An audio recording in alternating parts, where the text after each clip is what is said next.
just trying to find like the best scheduling process, which I just saw you just released like a quarantine LSAT guide, so that's going to be very helpful. um, but yeah, it just seems like, well, I'll just kind of, to give some context, I'll backtrack. I joined a LSAT course prep via the Princeton Review. So I've been doing that for about like a month. We started like the end of January-ish. And so it's like March, we'll be going by like a month, almost a month and a half. And I just feel like I'm not grasping the information. And I'm trying to find a way to incorporate the information to where I can get it, so I can kind of start picking up my pacing a little bit, as well as like trying to juggle school and work all at the same time. So I guess I'm really just curious about your understanding, or like maybe your perspective on that, and a better way to do it. Because right now, what I'll try to do in my week is like Monday is the start of my school week. So I try to like get all my reading done at least by Wednesday. So I try to like incorporate like little areas later in the afternoon to do LSAT work. And I'm just curious if there's like a better approach, I guess. Sure. It's a very common struggle. I can certainly relate myself personally as well. It's hard to find blocks of time to get a lot done. So when you say these short periods here and there, how long are these periods? I would say like roughly like an hour or two. The way that we have it scheduled for like my actual LSAT class is from 5 to 8:30 on Saturday and Sunday. So during the week, because homework will be due Friday evening, what I'll try to do is try to block it out, but it seems like it's more like a rush job and not really retaining any information. Is really just trying to like, okay, I think that piece might go there. I think this may be relevant, and like trying to do it that way. But it's really not working. And I know it's not working because like from the scoring that it like kind of does in the homework section, like that it doesn't reflect any of what I'm doing. And the section itself will have like a review of why you got the question wrong, but it's not as helpful as like maybe a person telling me why I got the question wrong, as opposed to just like, hey, this is the reason why this is right and why it's wrong. Like, okay, but why did I think that this was the right answer? Yes, that is the key question, is to get inside your own thought process to realize where you may have gone wrong as you were attempting the questions. And that process takes time. It takes a lot of time. It can take, in my classes, it can take an entire hour to go over one question. Okay. So if you have a 1 hour block of time or an hour and a half, 2 hours, you might not get through that many questions, but you can review them well in depth during that time. So the question is, how are you going to choose to spend that limited time here and there in those late afternoons? It could be doing an individual timed section, takes 35 minutes. You've got enough time to do 2 or 3 of those potentially. Or you might want to use that time to watch one of the course lesson videos. It's another option. Okay. You can use it to go through homework problems, drilling questions by type, perhaps. I'm curious to hear though, so let's say you have these 3.5 hour long classes. Mm-hmm. What are those like for you? Mostly really overwhelming. Really just like trying to, because it's a bunch of people in one class, which I'm totally fine with. It's like a regular class, but we're going through a lot of information in that short time frame. And I think what would be helpful, like kind of like what you're saying, is using a full hour to go over a certain question or a certain type of question, to really break down the understanding. Whereas in the class, it's very much like we're going to go through, we'll cover the entire unit. And then in that unit will be a mixed bag of logic games. We'll do reading comprehension and like, so on and so on and so forth. And in that time of 3 hours, we'll have like a 10 or 15-minute break. We're doing like maybe 10 or so questions on our own, in which, especially for logic games, that's just my struggle. I can openly admit to that. It just seems like I'll get the first question, like with the deductions and the what's the word? Contrapositives and like all of those. I'll get it, but as soon as I get after the first question, because the first question is usually the easiest question, after that, it's over my head. The information is gone. It's no longer relevant. And I try to stay checked in and like try to like wrestle with the information a little bit, but it seems to be very draining. Yeah, I can imagine. It sounds like you're covering a lot of different things during that 3.5 hour class session. And if there's a logic game that gives you trouble, wouldn't you like to be able to go in depth on that one logic game and make sure you really get it? Yes, exactly. So I'm going to be honest, the 3.5 hour long class doesn't make a whole lot of sense to me, especially if it's online. I mean, I get that pre-COVID in-person classes, there are logistical reasons to, if you're getting people together anyway, minimize the commuting time. Right. They have to book the room. They have to physically book a room somewhere. But this model that you're using for your class, this is an online course, right? Mm-hmm. So it doesn't really make sense to me to do the exact same thing when you don't have those logistical barriers anymore, the commuting time, the room booking. This seems to be that they've just taken literally what was in person and put it online, when there are benefits to getting people together, but why do it in that way? Mm-hmm. So I'd say, my classes in my course are just 1 hour long, and we'll go in depth on one logic game or one reading comp passage or a couple of logical reasoning questions of a certain type.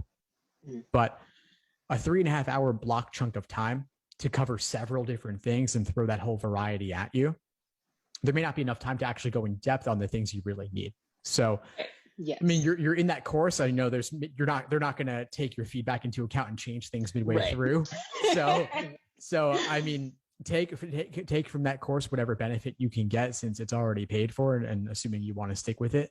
But I would recommend that you take at least the time that you can on your end with those late afternoon, hour-long or 2-hour-long blocks to not take the general survey approach, but rather to don't replicate what they're doing in class. Instead, modify that to your needs, perhaps so that one logic game that gave you trouble, go in depth on that one logic game. Got it. Yeah, no, that makes sense. Yeah, because exactly what you're saying is something I've kind of been tracking. I was like, it's just so much for a 3-hour time frame. And like the reading comp, I feel like I can get like no problem. It's really just like looking for specific information to answer some questions. But it seems like, yeah, when it comes to logic games, it's really, we'll kind of like just breeze through it, and you have other people who were doing, I think it's called like the chain method or something like that. They're doing that, whereas opposed like we're learning like the specific game piece setup. So it gets kind of confusing because, he'll kind of cover the way one person is doing it. I'm like, oh, like maybe that is an easier way to do it.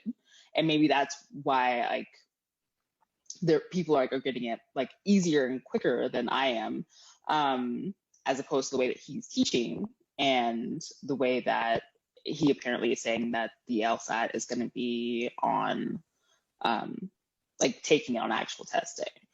So I'm just curious, like, are there easier ways, I guess, to understand logic games, or is it really just like beating yourself with the information for a long period of time?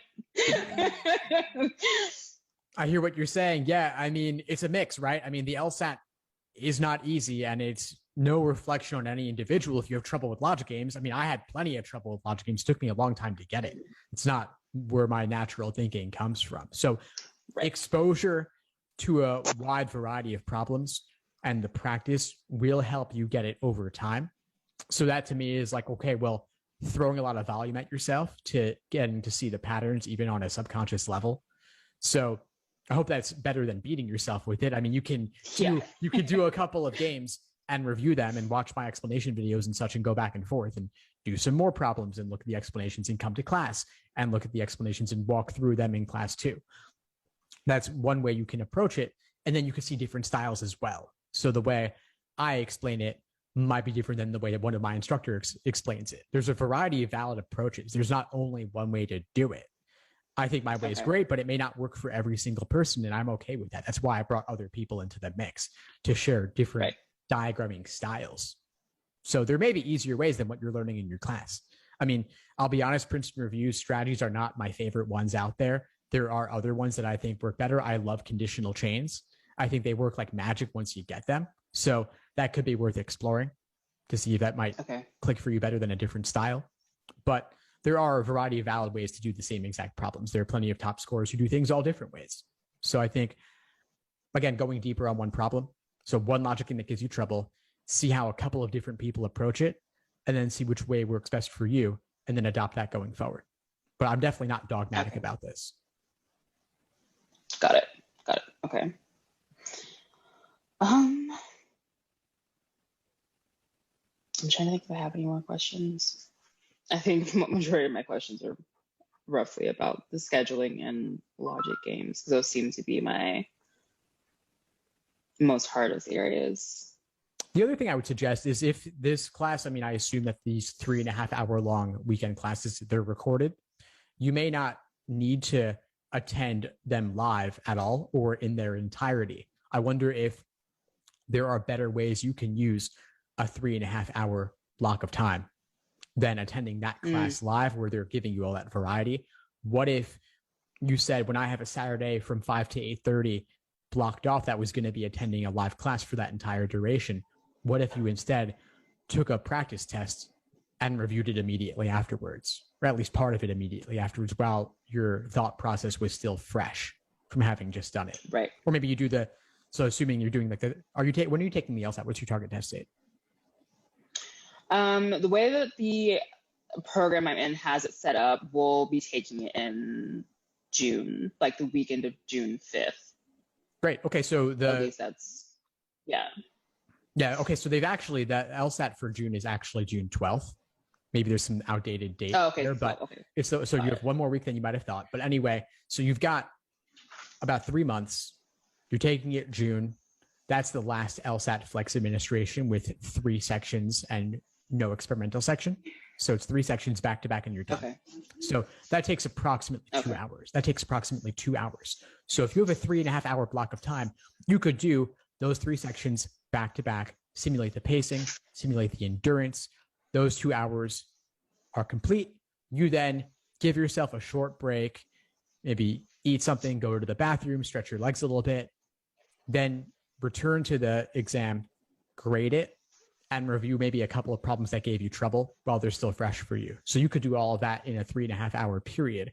And I wonder if doing that once a week between now and test day might serve you more than the class with the going at a fast pace and giving you that wide variety of things all at once. Something to potentially consider. And I think that makes a lot of sense.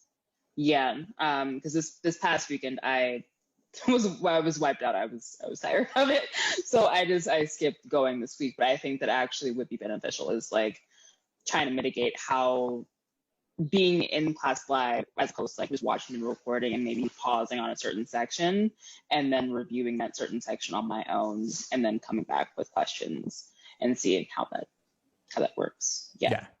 Or if you were going to attend live, what could you do during the live class to maximize the value you got out of being there live? So asking questions, participating, typing in the chat, speaking if that's part of the format do they allow speaking in the class? Is that part of the format? Yeah. Cool. Yeah. Generally, he'll kind of like go through certain questions and call on certain people, and we'll do it that way. So I try to be as engaged as possible to like really make sure I'm mulling over the information. But there just isn't enough time to ask for like a thorough understanding of a question. Yeah, I hear that. So do what you can to make it worthwhile. Do what you can to maximize the value that you're getting out of it. And also see what you can do with 3.5 hours on your end too. Cool. Any other questions for today? Yeah, I don't think so. I think those were majority of my questions. Is really just timing and pacing, but well, also logic games. But I think you pretty much well covered all of those. Great. All right. Well, I'm glad we connected. Keep in touch and let me know if you need anything moving forward. I'm happy to help. Thank you so much. I really appreciate your time. Of course, my pleasure. Have a good one. You too. Thanks for tuning into the show. Please subscribe if you haven't done so already to be notified of new episodes as I release them. And feel free to reach out if you need anything at all as you move forward with your prep. I'm happy to help however I can. In the meantime, I'll wish you all the best and take care.